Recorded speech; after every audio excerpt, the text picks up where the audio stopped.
11वें श्लोक का हमने पूर्व में चिंतन किया था। इदम हि पुष्टिमार्गीयम तदेव ज्ञायते बुधैः गीत गोविंदस्य पदैः वेतदेव निरूप्यते अन्यथा नंदवचनम तादृशे युज्यते कथम अतस्तु पुष्टिमार्गीय विरुद्ध गुण संश्रय। भगवान के विरुद्ध धर्माश्रय स्वरूप को जानना चाहिए, समझना चाहिए, और आप विरुद्ध धर्माश्रय स्वरूप धारण करने में सामर्थ्यवान हैं। इस बुद्धि के साथ भगवत स्वरूप लीला गुण आदि का चिंतन सत्संग करें, तब उसमें संशय बुद्धि का निवारण करके और भगवत लीला के भगवान के सामर्थ्य को विरुद्ध धर्माश्रय स्वरूप को जानकर और उसका श्रवण आदि करें।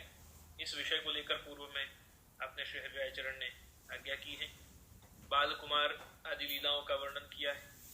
अब आगे 12वें श्लोक में 12वें श्लोक में आप आज्ञा करते हैं, रसमार्गीय धर्मास्तु ते बोधव्या विचक्षणैः बालो रसिक मुद्गन मूर्धन्यः स्ववशोन्य वश सदा।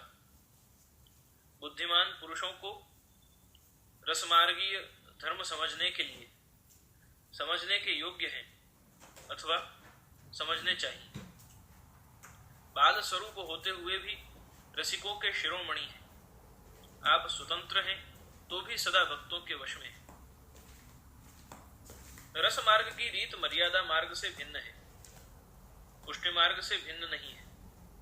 पुष्टि मार्ग और रस मार्ग दोनों में भिन्नता नहीं है। मर्यादा और रस मार्ग जो है वो भिन्न है। जो कभी किसी के वश में नहीं होते, सर्वतंत्र स्वतंत्र स्वभाव वाले भगवान हैं। वो भक्त पराधीन होकर, अहम भक्त पराधीन, भक्त के अधीन होकर और आप लीला करते हैं, ये आपका पुष्टि स्वरूप है। और जो सर्वतंत्र स्वतंत्र स्वरूप है वो मर्यादा स्वरूप है।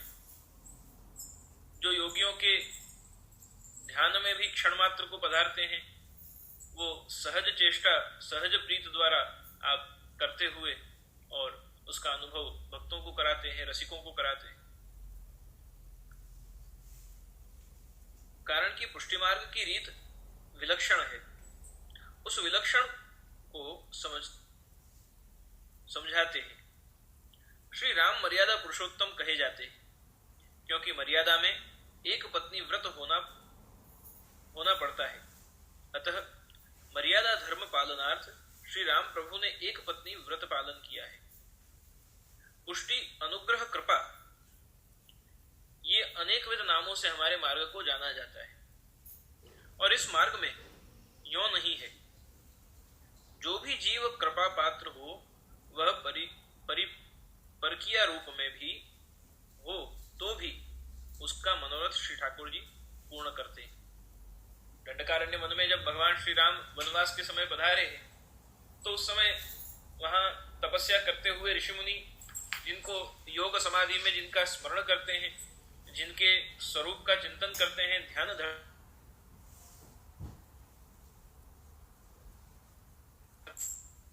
वो पीतांबर आदि आभूषणों से युक्त जो मूल रूप भगवान का है उसका जब चिंतन करते हैं, तो उस रूप का चिंतन करते करते जब दंडकारण्य वन में प्रभु श्री राम का आगमन होता है तो वहां वे क्या कहते हैं कि प्रभु हमें ऐसी कामना है कि आप हमारा वर्ण करो, पर क्योंकि हम यहाँ ऋषि आदियों के रूप में हैं, पुरुष रूप में हैं, और पुरुष और प्रकृति इनका संबंध विवाह होता है, पुरुष और पुरुष का नहीं, और हम तो ऋषि हैं और आप राजकुल में हो, और उस कुल में होकर आप कैसे हमारा स्वीकार करेंगे।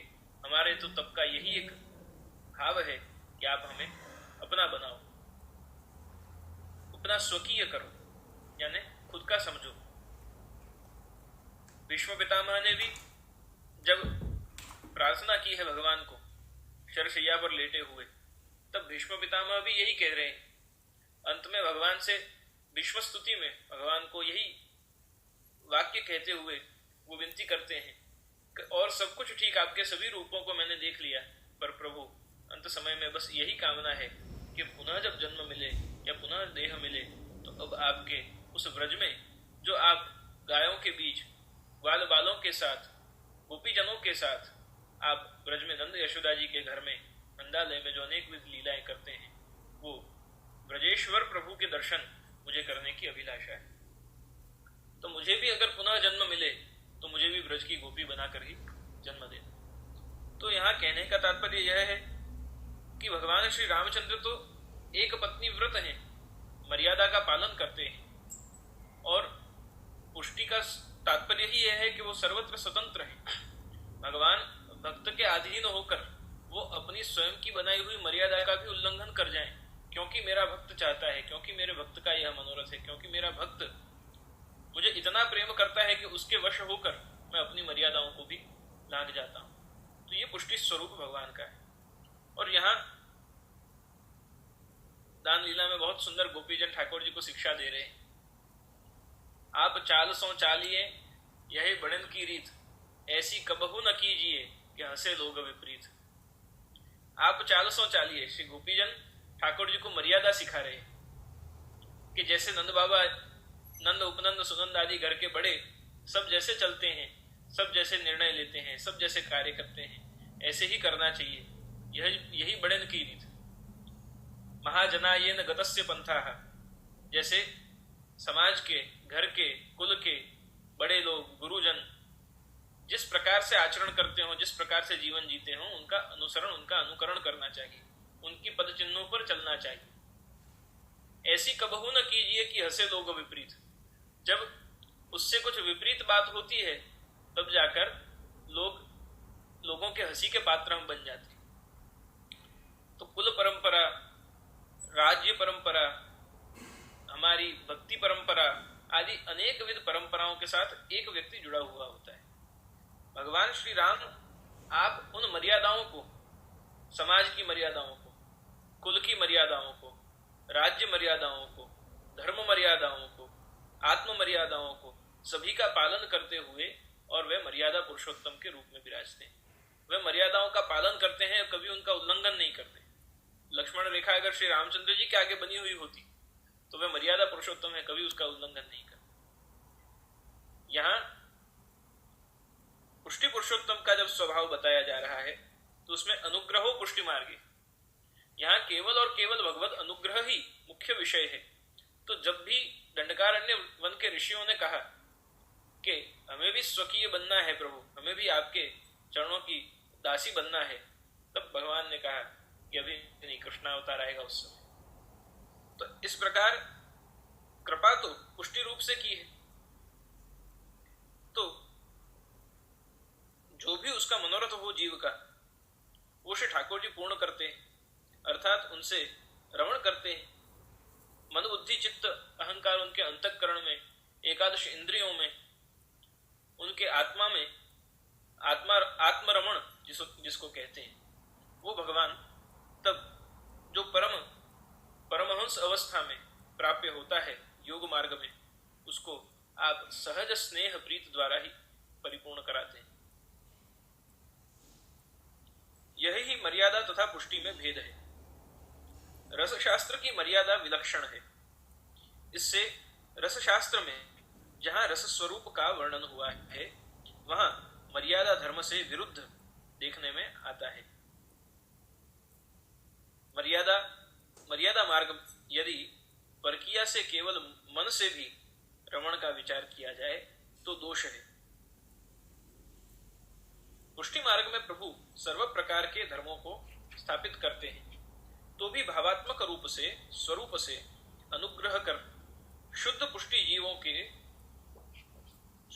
जीवों से रसशास्त्रानुसार रमण भी करते हैं। यह ही इस पुष्टि मार्ग में प्रभु बाल स्वरूप से प्रकट पल्ले में झूल रहे हैं। उसी समय आप रसिक मूर्धन्य होने से 11 वर्ष 16 वर्ष स्वरूप से व्रज भक्तों को आनंद का दान भी कर रहे हैं। प्रभु स्वतंत्र होने से कितने भी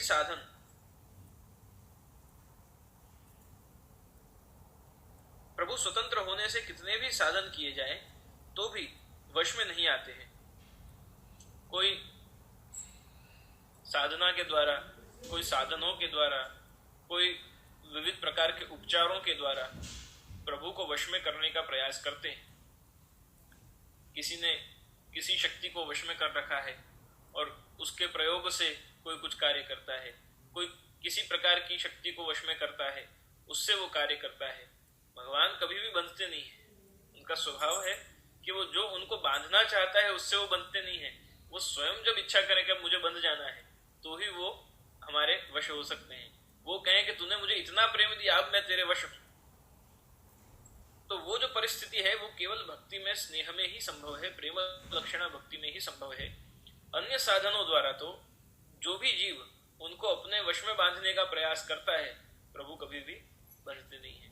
सामने वाले की लगाम ठाकुर जी हाथ में पकड़ रखते हैं, पर उसको स्वतंत्र रूप से अब तेरा भाव हो उस रूप से मुझे भज, जब तक वो जिसे कहते हैं निष्काम निरपेक्ष भाव, जब तक निष्कपट भाव ये हमारे अंदर नहीं आते, तब तक ठाकुर जी हमसे कभी भी बंधते नहीं। ये तो श्री महाप्रभु की कृपा है कि आपके स्नेह से बंधकर हमारी सेवा स्वीकार कर रहे।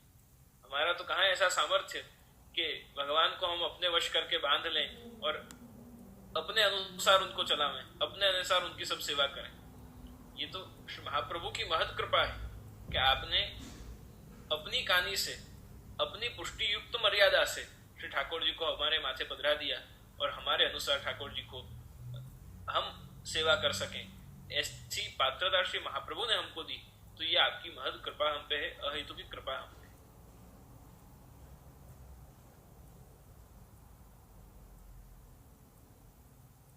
ब्रह्मा शिवादिक सर्वदेव बहुत साधन करते रहते हैं, तो भी कदाचित कृपा से दर्शन हो जाते हैं। श्री यशोदा जी ने निस्साधन हो भक्ति से प्रभु को बांध दिया। ऐसी ही जगत को नचाने वाले स्ववश प्रभु को ब्रजांगनाओं ने नवनीत से नचाया है। एक होता है परवश और एक है स्ववश। बहुत सुंदर शब्द दिया, स्ववश। जो किसी के वश में नहीं, खुद के ही वश में है। जो खुद चाहे वही करता है, जो खुद चाहे ऐसे ही हमको भी नचाता है। ये भक्ति की कितनी अद्भुत अवस्था है कि जहां ठाकुर जी ब्रजभक्तों के अधीन होकर माखन के लिए नाचते भी हैं, श्री यशोदा जी के स्नेह से बंध भी जाते हैं, पर बंधना या नहीं बंधना, नाचना या नहीं नाचना, उनके वश होना या नहीं होना, किसका माखन अरोगना, किसकी मटकी फोड़ देना, ये सब वो जताते हैं, परवश हैं, पर वहां भी वो स्ववश ही है। स्ववश इसलिए है कि उन्होंने देखा कि ये मेरा भक्त, ये पात्र है, ये निस्साधन होकर और सब कुछ त्याग कर अब मेरे लिए ये समर्पित हुआ है, तब प्रभु उसके प्रति परवश हो जाते हैं। फिर उदो ऐसो भक्त मोहि भाव है, वो भक्त इतना प्रिय ठाकुर जी को हो जाता है कि फिर ठाकुर जी उसके प्रति और कुछ भी उसके दोष नहीं देखते, और कुछ भी उसके गुण नहीं देखते, और कुछ भी उसकी पात्रता नहीं देखते। केवल सहज प्रीत गोपाल भाव है। सहज प्रीत जब जीव को हो जाती है, तब जाकर ठाकुर जी की ऐसी दिव्य विलक्षण लीलाओं का हमें अनुभव हो पाता है। तो यह सर्व पुष्टि मार्ग की विलक्षण श्रेष्ठताएं हैं। इस प्रकार प्रभु को विरुद्ध धर्माश्रयी जानना